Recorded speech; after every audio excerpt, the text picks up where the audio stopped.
আর আপনারা ইতিমধ্যে জেনে গেছেন যে শেরপুরের অবস্থা খুবই ভয়ঙ্কর। তো আমি যখন চায়নাতে ছিলাম তখনও ফেনীর অবস্থা খুব ভয়ঙ্কর ছিল, মানে আমি যেতে পারিনি। আর এখন আমি চায়নাতে, তাও শেরপুর অবস্থা ভয়ঙ্কর। জামালপুর আর শেরপুর কিন্তু পাশাপাশি, জাস্ট আপনার বেশি কর না, একটা ব্রিজ পার হইলেই শেরপুর, আর ব্রিজ এই মিলে আসলে জামালপুর।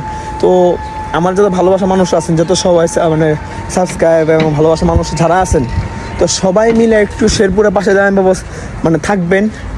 আর খুব ভয়ঙ্কর অবস্থা আছে শেরপুর পরিস্থিতি।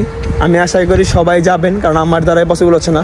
আর আমার দ্বারাই যদি কোনো হেল্প লাগে অবশ্যই কিন্তু আমাকে ইনবক্স করতে পারেন, আর আমাকে কমেন্ট করলে আমি রিপ্লাই দিব, সমস্যা নাই। তো আমাকে ইনবক্সে কমেন্ট করবেন। আর এই দৃশ্যগুলো দেখার পরে মানে কেউ ভালো থাকতে পারবে না, নর্মালি কেউ ভালো থাকতে পারবে না।